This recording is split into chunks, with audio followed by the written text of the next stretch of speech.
¿Qué tal, Omar? Buenas tardes. Buenas tardes con todos, con la teleaudiencia. Nuevamente agradeciendo a la oficina de telecapacitación del Hospital Cayetano Heredia. Tenemos a bien presentar el día de hoy el tema titulado otitis externas y medias agudas, ¿no?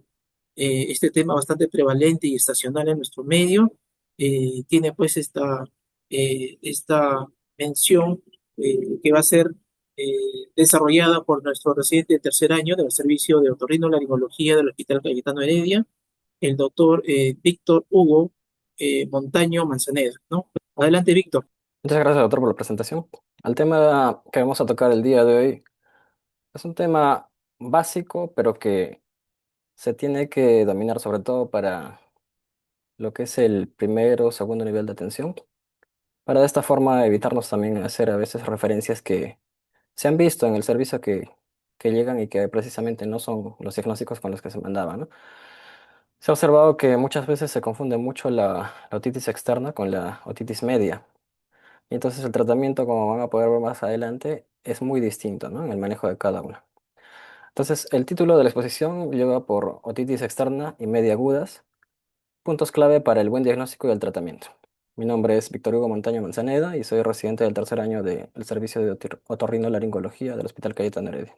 El dolor de oído, que, bueno, se llama también otalgia o otodinia dependiendo de de cuál sea el origen en realidad. Es una de las consultas más frecuentes que se ve en la consulta diaria en el servicio de otorrinolaringología. Y lo que quiero que quede claro es que no todo dolor de oído significa otitis media. Por ejemplo, se ve que el uso de amoxicilina es muy frecuente en cuanto se presenta una otalgia. Entonces, el uso indiscriminado de este antibiótico pues, va a ser un factor bastante importante para favorecer la resistencia antibiótica. Entonces, hay que saber cuándo usar la amoxicilina, cuándo no usar. Y eso lo vamos a ver en este momento. Como un recordar de la anatomía, en la imagen podemos ver toda la parte que es el oído. Tenemos la parte de que es el oído externo, que aborda lo que es el pabellón auricular y el conducto auditivo externo. Un oído medio, que va desde la membrana timpánica, la caja timpánica con sus huesecillos. Y también incluido lo que es esta estructura tubular, que es la trompa de Eustaquio, que es muy importante para el desarrollo de la otitis media aguda, vamos a verlo en un momento, y la parte interna del oído interno que viene a ser la parte auditiva, parte coclear y la parte vestibular, ¿no? Que se va a encargar del equilibrio. Entonces vamos a enfocarnos en estos dos, la parte externa y la parte media. Tenemos que entender que el oído externo va a ser básicamente piel. Todo este recubrimiento que tenemos en este conductito que mide aproximadamente 2,5 centímetros va a estar recubierto de piel. Entonces, cuando hablamos de una otitis externa, vamos a hablar principalmente como de un problema de la piel que recubre el conducto auditivo, en este caso del oído, ¿no? Entonces podemos ver que en la parte de los tercios externos tienen vellitos, en los dos tercios internos no hay vellos y como limitante como límite medio, vamos a tener lo que es la membrana timpánica. El oído medio consta de estructuras mucho más especializadas, como la cadena de huesecillos, tiene como contenido aire. Entonces, este aire va a ser muy importante porque si es que no se mantiene la neumatización, o sea, el contenido de aire o hay algún cambio de presión en ella, va a haber problemas, ¿no? Que pueden ser agudos o también crónicos.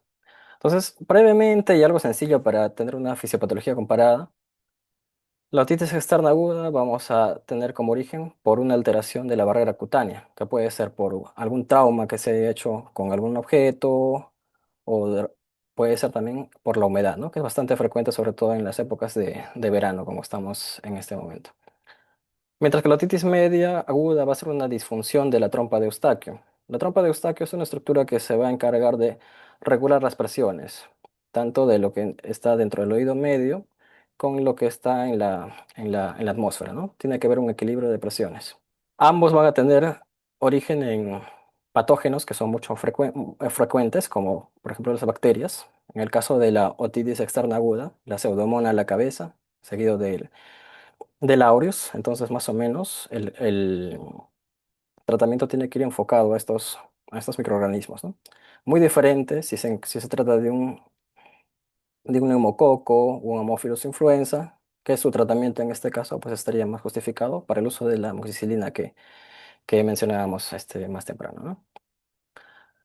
Algo rápido, pero que no es mandatorio, no es una regla. En la otitis externa aguda, el canal auditivo va a estar edematizado, un poco inflamado, puede encontrarse rojo, o en casos extremos puede estar hasta cerrado, ¿no? Por tanto aumento de volumen que puede tener. En la otitis media aguda, pues vamos a tener la caja timpánica que va a estar llena de pus, en pocas palabras, ¿no? Un último punto que quiero tocar es sobre esta estructura que es la trompa de Eustaquio. Mencionábamos que es un factor determinante para la formación de una otitis media. Es muy diferente en el adulto que en el niño, como podemos ver en la imagen. Y de esta forma se explica también por qué las otitis medias son más frecuentes en niños que en adultos. Como podemos ver, la trompa de Eustaquio en el adulto es mucho más larga, más o menos entre 30 a 40 milímetros puede medir, mientras que en el niño aproximadamente de 15, 20, o sea, es casi la mitad, ¿no? Del tamaño, de la longitud. Un factor importante es la angulación, precisamente. Si se dan cuenta, esta trompa de Eustaquio está mucho más vertical que esta de acá. Esta está casi echada, casi horizontal. Entonces esa angulación va a permitir de que los microorganismos que están en la garganta, en la faringe, puedan ingresar mucho más fácil en el caso de los niños. Hay otros puntos también, pero o sea, lo que quiero que se entienda en este caso es que la disposición anatómica de la trompa de Eustaquio hace que sea mucho más frecuente la otitis media aguda en los niños, ¿no? Entonces hay que tener mucho más de precaución al momento de revisar a los niños que pueden presentarse con una otalgia, ¿no? En el adulto probablemente se trate más de una otitis externa, pero va a depender también del examen físico que vamos a ver a continuación. Entonces, hablando ya sobre la otitis externa aguda, les voy a presentar algunas diapositivas con recomendaciones de lo que es que debemos buscar en el examen físico, qué no debemos hacer, cómo debemos tratar, y lo mismo vamos a repetir también con la otitis media. Entonces, brevemente la definición va a ser la inflamación difusa del canal auditivo externo, ese conducto que habíamos visto en las imágenes primeras, y puede involucrar, ¿no? El oído externo involucra el pabellón auricular, lo que conocemos como la oreja misma, hasta la membrana timpánica, ¿ya? Entonces, básicamente, como habíamos dicho, es un problema de piel, un problema de celulitis y también de la subdermis del canal. Lo que les estoy presentando es una guía, que es la guía americana, que es la más actualizada. Entonces, esta población, por ejemplo, en Norteamérica, el 98% de los casos va a ser bacteriano, que no es muy alejada a la realidad de los países de Latinoamérica. Siempre es mucho más frecuente la causa bacteriana. Por eso es que hay que saber también qué antibióticos usar frente a estos microorganismos, ¿no? La pseudomonas, que representa entre 20 a 60%, y el Staphylococcus aureus, que se presenta en los cuadros entre 10 a 70%. Pero tampoco es que sean excluyentes una a la otra. Lo más frecuente es que sea una mezcla, ¿no? Es polimicrobiana. Inclusive puede presentarse también con hongos a la par, pero los hongos son mucho más comunes en una otitis externa primaria, ¿no? Entonces, esta guía que nos plantea básicamente tres puntos esenciales para el diagnóstico de una otitis externa. Hablamos de una otitis externa porque se tiene que presentar en las últimas 3 semanas. O sea, el límite va a ser 3 semanas. Y por lo general, el inicio es rápido. Dentro de las 48 horas ya hay una sintomatología bastante establecida. El síntoma principal siempre va a ser el dolor, la otalgia, que va a ser de moderada a severa. Siempre el paciente viene con bastante dolor. Puede presentarse también con picazón, prurito o esa sensación de oído tapado, ¿no? Como es la plenitud aural.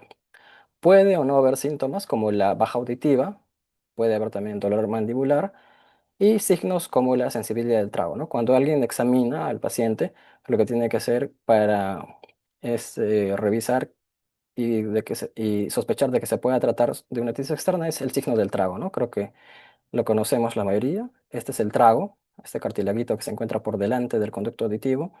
Cuando uno lo presiona por la sensibilidad que está en la piel del conducto externo auditivo, pues va a generar mucho más dolor al paciente, ¿no? Ese es un signo de trago positivo.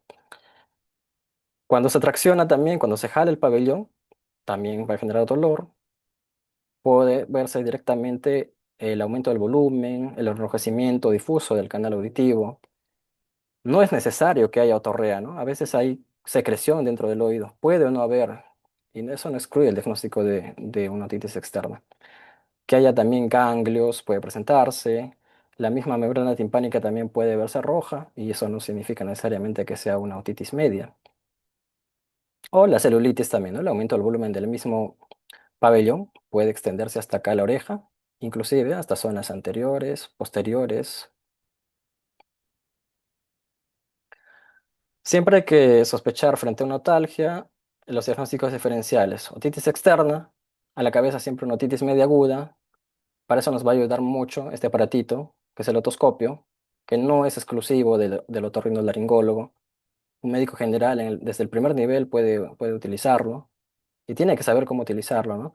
Si es que fuera posible contar con esta perita que complementa el otoscopio y el examen completo se llama una otoscopía neumática, ¿no? Esto es el gol estándar, por ejemplo, para el diagnóstico y diferencial de una otitis media aguda. ¿Cómo podemos ver una otitis media aguda? Esta es la membrana timpánica.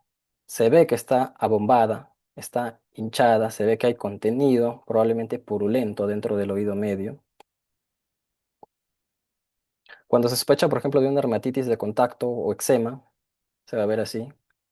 Lesiones descamativas, que tienen bastante prurito, bastante picazón. El paciente viene siempre porque le pica el oído. No se queja mucho del dolor. Otros cuadros como la furunculosis, y para eso es mandatoria la otoscopía. Siempre el examen físico vamos a ver, por ejemplo, un folículo infectado, ¿no? Y en este caso suele ser por ese aureus. Esto es algo que viene bastante frecuente al hospital, ¿no?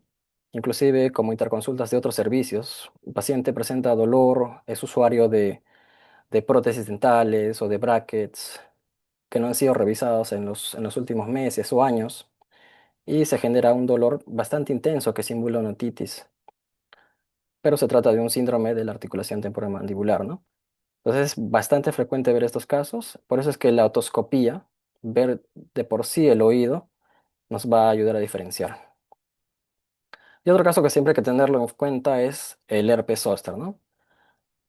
La presencia de vesículas que pueden estar fuera del conducto auditivo, en el mismo pabellón o también en el conducto auditivo, que esté asociado a parálisis facial o de repente también hay otorrea, siempre nos tiene que hacer sospechar de herpes zóster. Esta es, por ejemplo, la otoscopía de ese paciente que estábamos viendo antes. Hay lesiones vesiculares, inclusive, si se dan cuenta, en la membrana timpánica. Hay algunas banderas rojas que tenemos que tener en cuenta y que hay que tener bastante tino al evaluar pacientes como, que tengan antecedentes como la diabetes, la inmunosupresión, como en pacientes con VIH o que hayan llevado quimioterapia o radioterapia previa. ¿Por qué? Porque estos pacientes van a ser susceptibles a que haya más riesgo de complicaciones dentro de una otitis externa. Por ejemplo, hay una patología que se llama otitis externa maligna necrotizante, que si se trata como una otitis externa común y corriente, pues no va a tener respuesta al tratamiento y puede ser bastante, inclusive mortal esta enfermedad. Entonces, en estos casos se requieren que el paciente esté hospitalizado, bajo vigilancia, con uso de antibióticos sistémicos y también bastante vigilancia para evitar la irrigación del oído, ¿no? Es muy crucial en este caso de que el oído se mantenga lo más seco posible para el éxito del tratamiento. Ahora, la anatomía también hay que ver. De la membrana timpánica, por ejemplo, cuando hay una perforación o un tubo de ventilación por algún antecedente que haya tenido el paciente, eso va a alterar la elección del medicamento. Hay medicamentos que cuando no está íntegra la membrana timpánica no se pueden usar por el riesgo de complicaciones, como la ototoxicidad. Bien, este es un caso de otitis externa maligna, si se dan cuenta. Hay un edema, hay otorrea, puede existir este tejido de granulación que se encuentra entre la unión de la parte cartilaginosa del conducto con la parte ósea. Y bueno, se ve así, ¿no? En estos casos siempre hay que sospechar a la cabeza cuando se presenta un paciente diabético. El manejo del dolor es un punto clave tanto para la otitis externa como para la otitis media. Siempre el tratamiento debe ir antibiótico, analgésico. El dolor, recuerden que es el síntoma principal de la otitis externa. Entonces, tenemos que dar una buena analgesia en estos casos. ¿Por qué duele? Porque el conducto auditivo es una piel muy delgadita. Debajo de esa piel está ya el periósteo y eso y hasta el hueso, ¿no? Por eso es que duele mucho, mucho los cuadros de otitis externa. Entonces, para el manejo del dolor siempre se tiene que dar tratamiento tópico, en este caso antibióticos y también analgésicos, antibióticos. Y se ha visto en los estudios que el antibiótico de por sí mejora el dolor, pero no de inmediato. Después de las 48 a 72 horas, recién hay una mejoría en el dolor. Pero durante esos 2, 3 días de tratamiento, pues no lo vamos a tener al paciente con el dolor. Se puede usar, dependiendo de la intensidad del dolor, desde AINE como el ibuprofeno, paracetamol o inclusive opioides, ¿no? Si es que fuera un dolor más severo. Las gotas anestésicas tópicas están contraindicadas. Uno, porque enmascaran la enfermedad y otro, porque tampoco están aprobadas, ¿no? En este caso por la FDA. Ahora, el debate de siempre, usar antibióticos con gotas vía tópica o con pastillas, con tabletas vía sistémica o endovenoso. Siempre es recomendable iniciar con la terapia tópica y se ha visto en varios estudios que se tiene mucha mejor respuesta a esto, ¿ya? Inclusive hay algunos estudios que dicen que la disponibilidad del medicamento, del antibiótico en este caso, es de hasta 100 veces mucho más en la vía tópica que en la vía sistémica. Entonces, la recomendación que se da en esta guía es no prescribir antimicrobianos sistémicos como inicio frente a una no complicada, ¿no? ¿Cuándo se puede usar los sistémicos? Cuando ya la extensión es bastante severa, que la infección puede llegar incluso hasta la cara, al cuello, o las banderas rojas que habíamos mencionado, ¿no? Pacientes con diabetes, pacientes con inmunosupresión. Además de que los antibióticos orales tienen mayor efecto adverso, tienen más riesgo de resistencia y no superan la concentración local que logran los antibióticos tópicos, como había mencionado. Entonces, hablando de la terapia tópica, la recomendación siempre es prescribir como terapia inicial las gotitas. ¿Qué gotas se pueden usar? Recordemos que a la cabeza está la pseudomona, aureus, entonces siempre hay que tener en cuenta las quinolonas, aminoglucósidos, la polimixina B, por ejemplo, ¿no? Hay bastantes preparados que vienen ya combinados con antibiótico con esteroides, como la hidrocortisona, la dexametasona, la fluocinolona, etcétera, ¿no? Y también nos podemos apoyar en el tratamiento de antisépticos como el ácido acético o como el alcohol boricado, ¿no? La eficacia, no hay diferencia significativa, consistente en los resultados clínicos entre las diferentes clases de las drogas, ¿no? Antisépticos, antibióticos, esteroides, siempre y cuando se usen con un tímpano íntegro, como hemos mencionado. El tratamiento, 7 a 10 días. En el caso, por ejemplo, de los antisépticos, se pudiera usar un poco más de tiempo. Las gotas, por ejemplo, de antibióticos combinados con esteroides, si se usa más de los 10 días, podría favorecer a que ese oído mantenga la humedad y la infección perpetúe. En todo caso, siempre se tiene que reevaluar después de unos 2, 3 días de iniciar el tratamiento para ver si hay mejoría y de acuerdo a eso modificar el tratamiento. ¿Qué medicamentos hay disponibles? Bueno, en este caso, este es un cuadro de americano. El ácido acético está disponible en Perú. Hay gotas que tenemos con ciprofloxacino, con corticoides, acá también en Perú. La neomicina también, la polimixina, la hidrocortisona. El ofloxacino también está disponible en Perú. Dentro de estos, un poquito de ojo con la neomicina. La neomicina es un buen medicamento, pero que en el caso de que haya una perforación podría condicionar sí a la ototoxicidad, ¿no? La neomicina es bastante ototóxico y pudiera generar complicaciones como baja auditiva o baja auditiva sobre todo, ¿no? A la larga, si es que se usa por mucho tiempo. Esto es algo que se tiene que mencionar al paciente. Hay muchos pacientes que se les da el tratamiento, pero que no lo usan adecuadamente. Cuando al paciente se le indica que se tiene que dar las gotas, el paciente tiene que estar recostado con el oído hacia arriba. Imaginemos que mi oído derecho está afectado. Lo que se tiene que hacer es el paciente inclinarse de este lado y aplicar las gotas hasta que el canal se llene, ¿no? Se puede hacer un movimiento tragal presionando el trago presionando, soltando, como un bombeo, ¿no? Para que el aire pueda salir y las gotas se puedan distribuir mejor. Lo mejor y más recomendable es que alguien le pueda aplicar, no el mismo paciente. Si es que se fuera posible, es mucho mejor.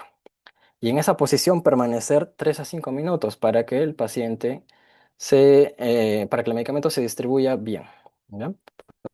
Una vez pasados los 3 a 5 minutos, se tiene que limpiar lo que salga solamente por fuera, lo que queda por dentro ya no se toca.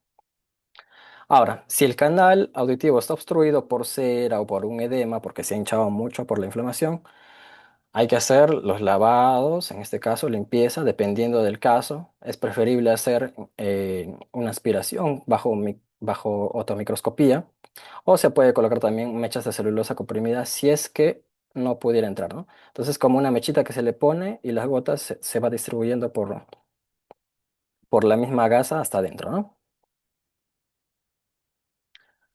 ¿Qué pasa si vemos esto en la otoscopía? Hay un hueco, de repente un tubo de ventilación que se ha colocado previamente.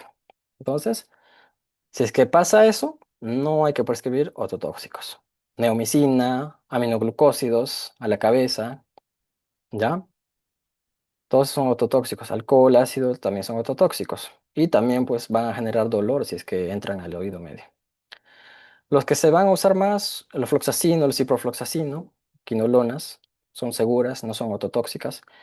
Y por ejemplo, si es que se debe asumir que un tubo está permeable si se ha colocado hace menos de un año, ¿no? Cuando vemos este tipo de dispositivos. Entonces, no usar aminoglucósidos. Lo que les mencionaba, hay que revolver al paciente en 2 a 3 días. El debe iniciarse el alivio en 24 o 28 horas y la resolución completa puede demorar hasta 2 semanas, ¿ya? Si bien el tratamiento es de 7 a 10 días, pudiera todavía quedar una que otra molestia durante y hasta 2 semanas. ¿Por qué puede fallar? Porque el conducto de repente está obstruido, entonces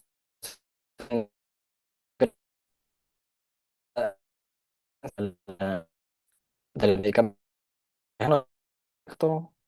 puede tratarse de una dermatitis de repente y un antibiótico no le va a ayudar, o una automicosis, o puede ser simplemente viral.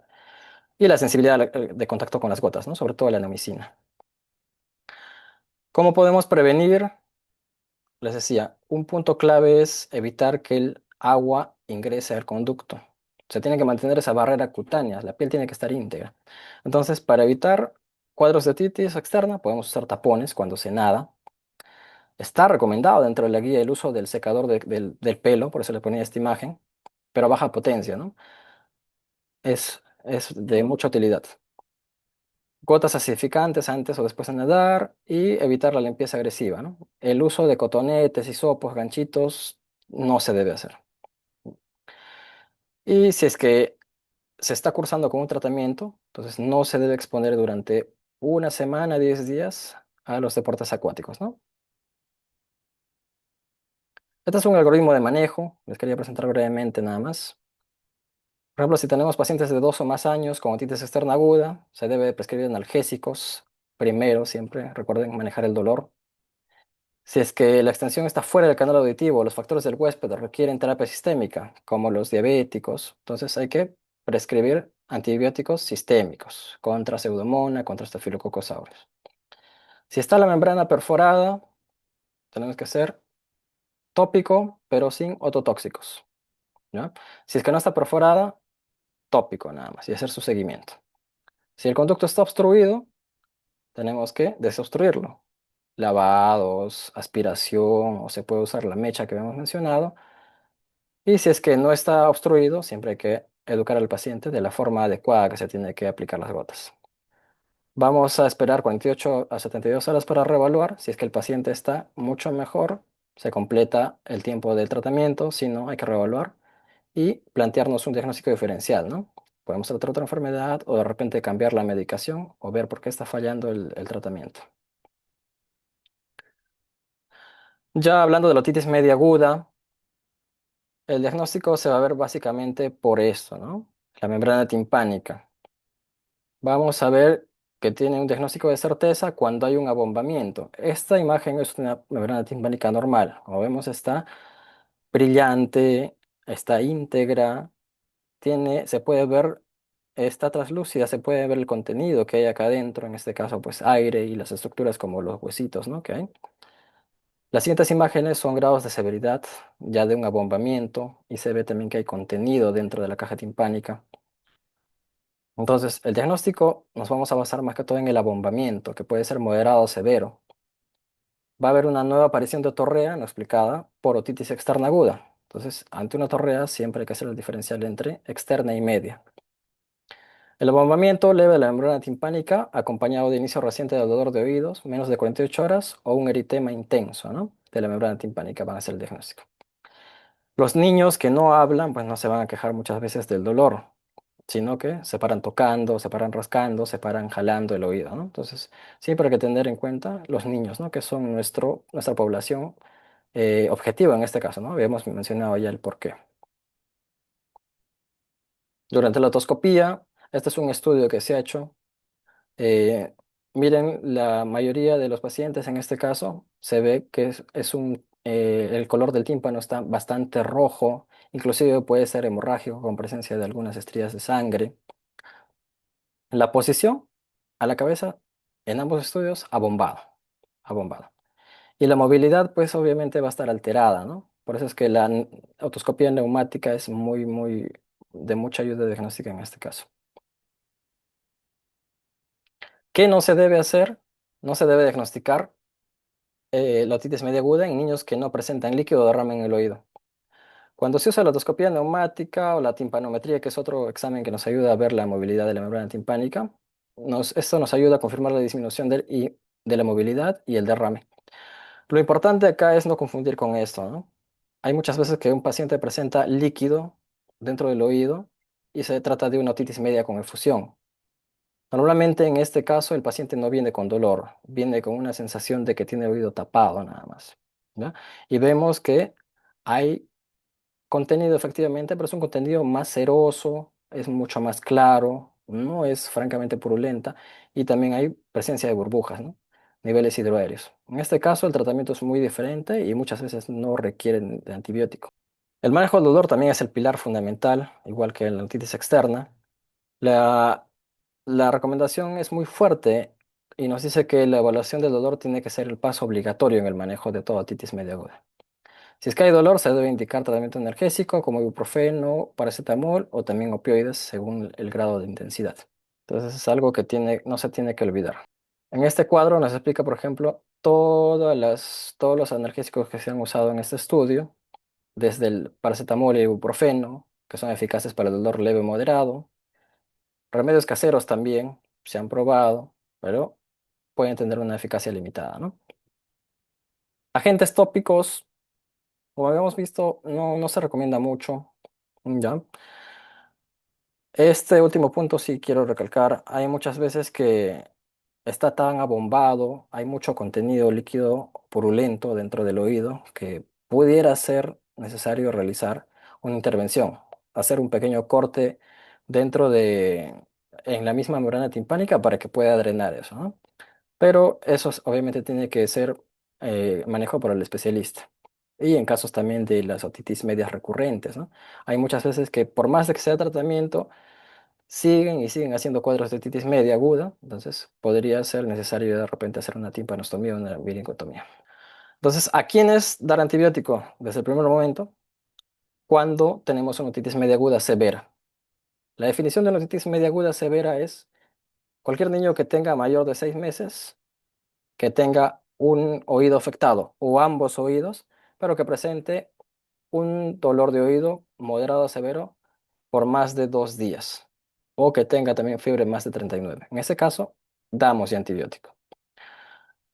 Si es que son niños de 6 a 23 meses y tienen una afectación bilateral, sin importar la severidad, sin importar de que haya fiebre o sin importar el tiempo de la enfermedad, también se tiene que indicar ya también antibióticos desde la primera revisión o la primera visita al médico. Todos los demás se tiene que, o bueno, en un mundo ideal, y ya les voy a explicar por qué, estar con la observación inicial, lo que en la guía llaman el wait and see, ¿no? O sea, espera y observa, ¿no? Niños de 6 meses a 23 meses que tengan solo afectación leve de un oído, pero que tengan fiebre menos de 39 o dolor menos de 48, se puede esperar. Niños de 24 meses o mayores con el otitis media aguda leve unilateral o bilateral también se puede esperar, sin antibiótico inmediato. Pero para esto hay requisitos. Tiene que haber un consenso entre el médico y los padres o el tutor. Si es que en 48 horas a 72 horas el paciente no presenta mejoría estando bajo observación, se tiene que ya iniciar tratamiento. Entonces, ¿qué antibióticos en este caso recetamos? Es muy distinto, ¿no? La amoxicilina, de primera línea. Dosis altas, 80, 90 miligramos kilogramo día, fraccionada en 2 dosis. Si el paciente no ha recibido amoxicilina en los últimos 30 días, si no tiene conjuntivitis asociada o no tiene alergia a penicilinas. Entonces, si ha recibido amoxicilina en los últimos 30 días, tiene conjuntivitis, es mejor asociarlo con el clavulanato, igual, a dosis altas, 90 miligramos. Entonces, las indicaciones son básicamente cuando se ha usado previamente dentro del último mes la amoxicilina sola, o hay presencia de síndrome otitis conjuntivitis purulenta, ¿no? O que tenga también recurrencia en los cuadros de otitis media aguda, que no respondan a la amoxicilina sola. Igual, la revaluación dentro de los 48 a 72 horas de iniciar el tratamiento y el tratamiento escalonado es que si es que falla la amoxicilina, se escala amoxicilina clavulanato. Y si es que falla la amoxicilina clavulanato o las cefalosporinas, se puede usar recién ceftriaxona, ¿ya? Intramuscular. No es de inicio la ceftriaxona, por 1 a 3 días. Bueno, este es un cuadro que básicamente repite lo que decimos. La amoxicilina como primera línea, entre 80 y 90 en 2 dosis. Si es que hay fallo dentro de las 48 a 72 horas, la amoxicilina clavulanato, ¿no? Y en este caso la ceftriaxona como un armamento que tenemos que tener de reserva, si es que no hay respuesta al tratamiento vía oral. Bueno, ya para ir terminando, habíamos hablado de lo que es la otitis media aguda recurrente. En estos casos se define como los cuadros que se presentan 3 episodios en medio año o 4 episodios en un año, siempre y cuando algún episodio se haya presentado dentro de los últimos 6 meses. En estos casos, el tratamiento antibiótico no va a ser de mucha ayuda, menos los profilácticos, porque a lo largo no van a prevenir las recurrencias. Opciones terapéuticas habíamos mencionado, la derivación para la colocación de tubos de timpanostomía, ¿no? En ese caso ya sería mucho más útil. Y ya como última recomendación, siempre es las medidas de prevención. Niños que cursan con otitis media aguda se ha visto que es mucho más frecuente porque no han recibido la vacuna conjugada antineumocócica, ¿no? Según el esquema nacional, o la aplicación también anual contra la influenza. Son dos vacunas importantes para este cuadro. Siempre se tiene que fomentar la lactancia materna, por lo menos los primeros 6 meses, eso ya todos sabemos. Y recomendar también que se evite la exposición al humo del tabaco, ¿no? El humo del tabaco es un factor muy importante para el desarrollo de las otitis medias agudas. Bueno, ya eso sería todo, entonces quedo a disposición de las preguntas o si hubiera alguna duda. Muchas gracias.